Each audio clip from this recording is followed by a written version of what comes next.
how do we recognize those teachers that you might call fraudulent from the real ones? It's so difficult because they all seem to be able to inspire us in certain ways and give us experiences. How do we know who is teaching something that's true and who is being deceptive?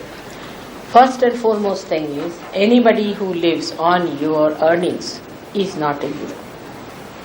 A guru will never live on the earnings of his disciples.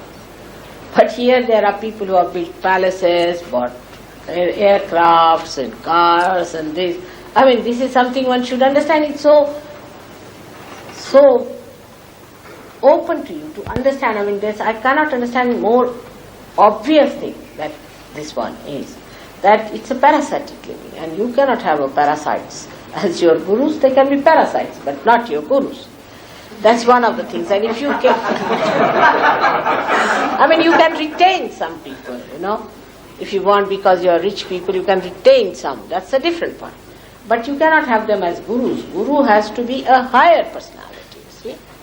Now, you have seen Christ was such a great incarnation. He didn't take any money from anyone. He was a carpenter's son, and he used to do carpentry himself, and he lived like a modest man.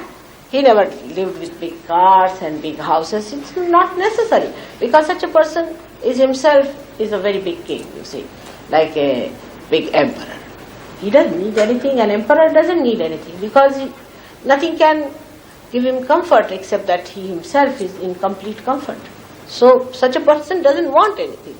So you must see that such a person has no needs of comfort at all.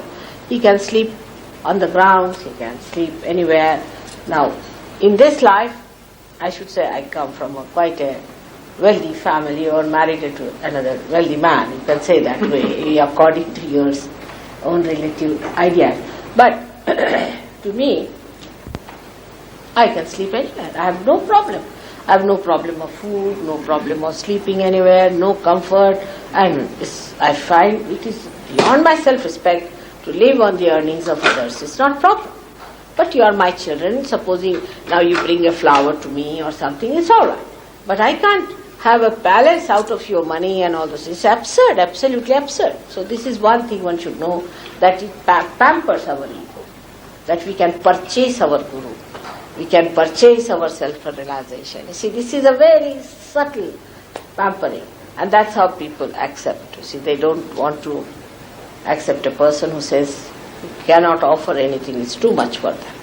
Or maybe that, secondly, could be that people think that if you pay something, then you get attached to it, you go through it, whatever it is. Say you have paid for a ticket, and you find that the whole play is horrid, you can't bear it, but you have to go through it because you have paid for it. That's a human nature, you see. That's a human nature. I have seen that they do it, and that's what it works out. But this is very gross level, I'm telling you. But another should be that in these modern times it is promised that you will become prophets. You have to become prophets. So you must see, have you become prophets out of these? It's easiest is to see the disciples of this man. Any XYZ who says he's a guru. Now what is happening to the disciple? Is he a free person? Has he got any knowledge?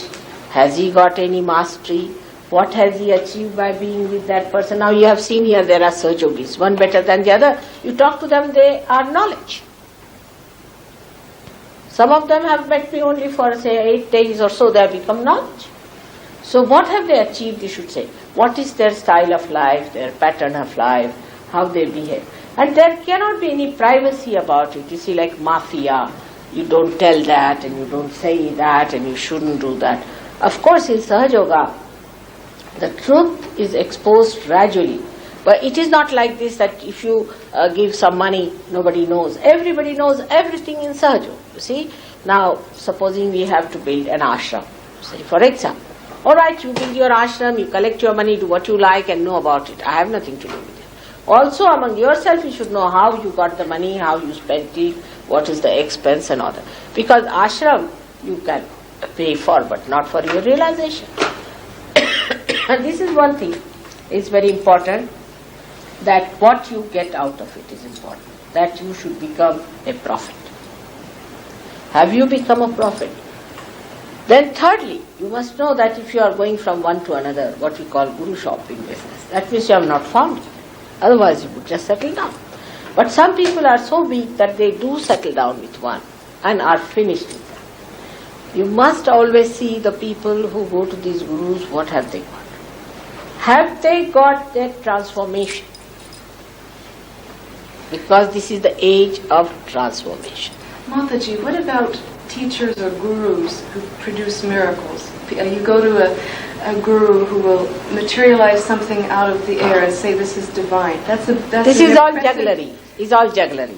And also, you see, now supposing somebody says, I produce a diamond. Now these people come from India. Why don't they solve the financial problem of India?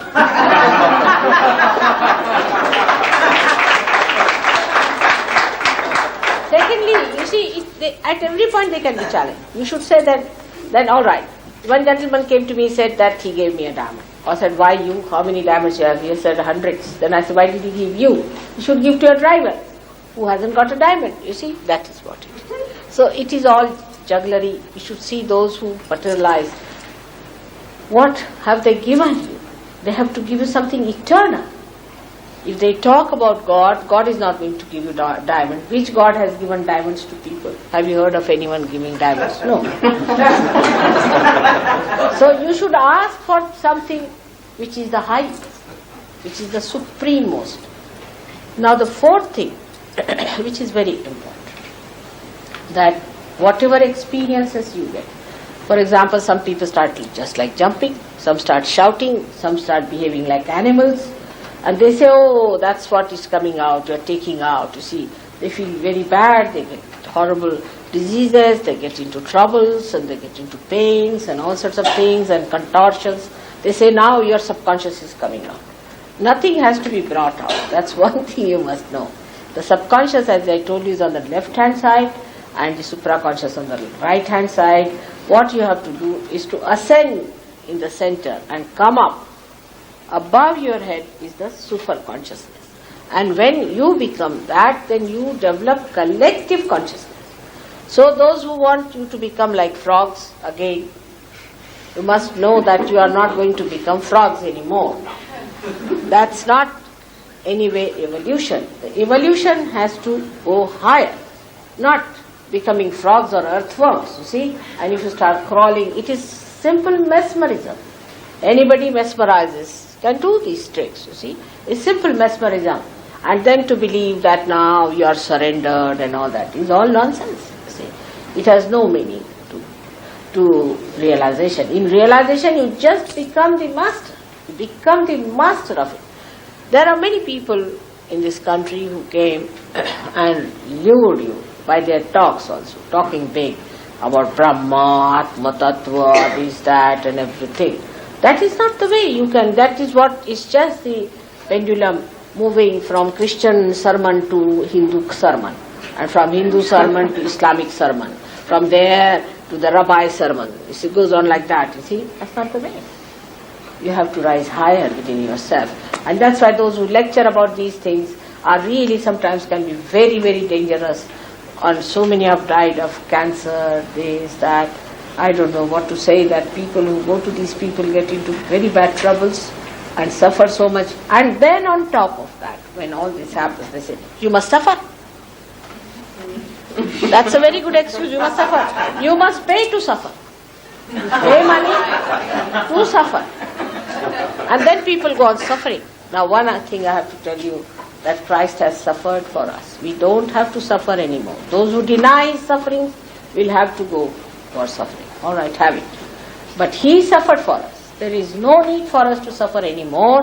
When He is awakened within us, He takes away all that is our ego, means our karmas, our superego, that is our conditioning, completely removed, and you become one with the divine. There is no need for anybody to suffer.